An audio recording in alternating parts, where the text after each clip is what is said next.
The trouble it is, this industry is slightly complicated. So that's probably some of the people that might have a view, if you were a client, about how your project should be run. They're either regulatory organisations, people that have got a view, people are going to give you money, people are not going to give you money, people are going to interfere with what you're going to do, or they're just going to be helpful. But at some point, we've got to navigate our way through that lot if we've got any chance of delivering or anything. And one of the things I'm also quite clear about is that you don't want the same type of people at every stage of a process. What you need in the early part of a process when you're trying to design something at a conceptual stage are people and skills of a particular way. And when you get to the end of the process, you need somebody who can bang the nails in and drive your project home. And I think sometimes we don't understand that. And we expect that the same type of skill and the same type of people are going to be able to take a project through from the end. The interesting thing about this is that I sort of drew this on a train one day on the way back from London on the basis I thought it might be interesting, and I gave a talk at the Bath University, and the guy stood up and said, "Oh, well, that's very interesting." He said, "Do you know, John, that actually does follow the elemental table in relation to natural forces?" And I think for me, it's about understanding where you are at any stage and understanding when you can make change and when you can't make change. So what I'm doing and what we're doing together with my team is we're putting in much stronger project management systems from sort of first base upwards, trying to ensure that we've got the rigor necessary to be able to provide a strong client role and provide certainty and surety in a way in which the industry can deal with us. And this is a great industry, and I've been in it for a very long time. But I tell you, when it's bad, it is absolutely awful. This is a project that I was asked to sort out in Bath. And just to give you some idea about the numbers, when I got there, this 15-month contract was 2 years late.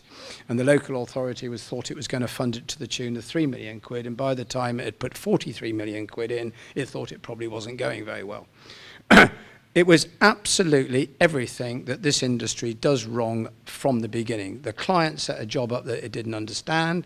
The Millennium Commission got involved in it. The contractor put in a bid which was too low. We managed it with somebody who didn't know anything about construction. It was just absolutely awful. At the end of the day, the concept was fantastic. And if you haven't been there, it's a wonderful facility and it operates fine now, makes a profit. But delivery was absolutely shocking. But when we're on form, we can do just amazing things. And this was a Combe Down Stone Mines project. It was 178 million quid. It was a mine under a village of about 50 acres.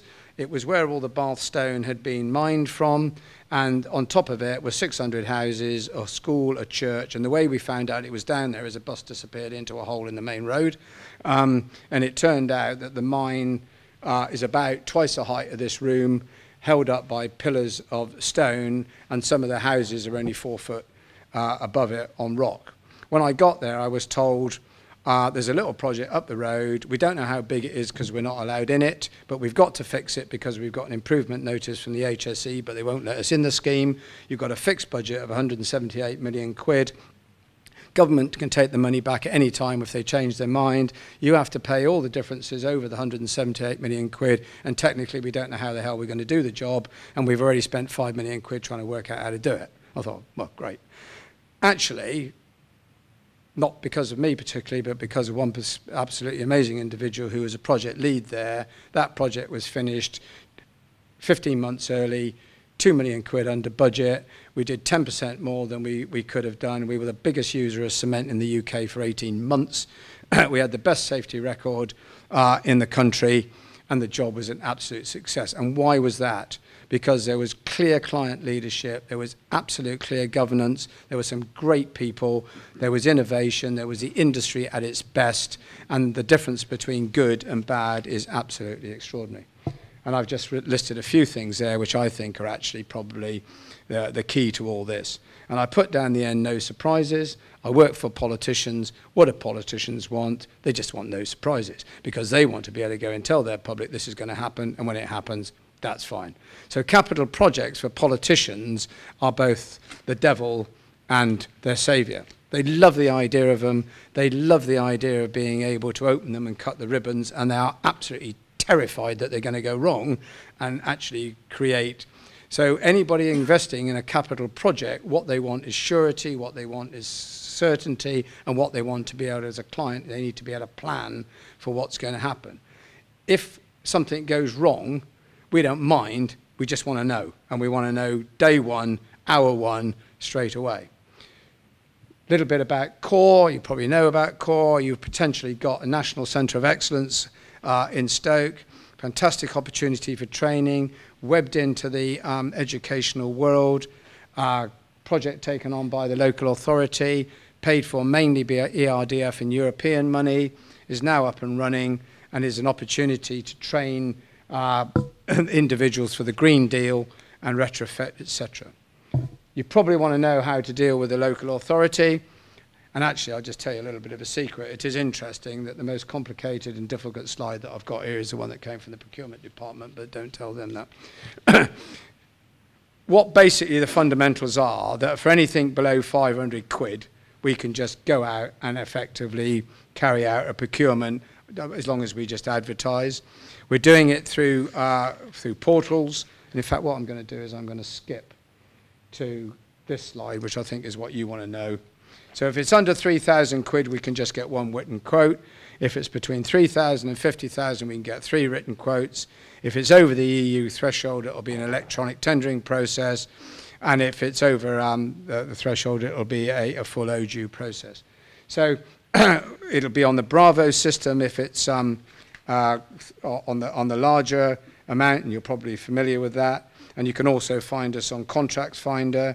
You can also find us on Twitter, and we advertise all of the smaller procurements locally. And I'm very keen to hear from people personally about how you find our procurement processes. We're probably the biggest spender in the area.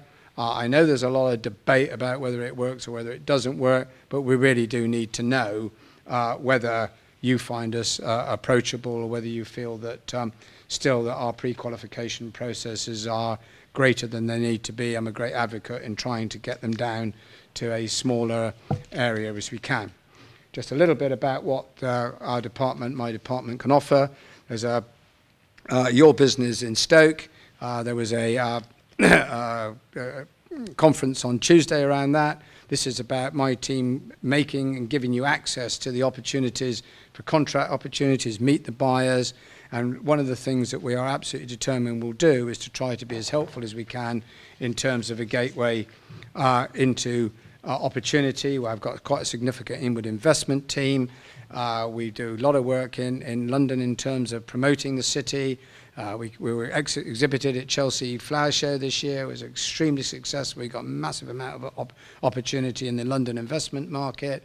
And I'd invite anybody to express an interest if you want to join with us on any of these things. And we'll be down at MIPIM next year with a delegation if you feel that you want to join. And we'll be providing some business services down there for smaller businesses who feel that it's maybe too expensive, but they want to go. We can help you with that, not in money terms, but we can help you in facility terms. And for me, what's your role in this journey?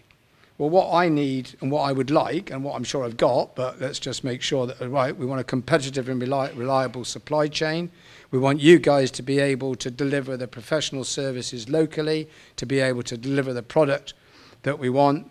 And we also want you to be aware of what is out there in terms of what is available to you. These sorts of organisations that show cohesion around the industry, in my view, are vital for this part of the world being competitive with other parts of the UK and being able to effectively grow our own businesses. And that's about growing young people. It's about bringing them into the industry. It's about mentoring and supporting. And my directorate will respond as positive as we can to any request for any help that you want along those lines. And we'll also be I'm quite big and grown up enough to be told which way's up if you think we're doing something completely wrong and you need to talk to us. So feel free to do that. So from being the worst of times, I believe that it might well be the best of times. And I think that you've got something in this region to look forward to, which is really quite exciting. And I suggest that you grab it with both hands and make your own destinies. So thank you very much for listening to me.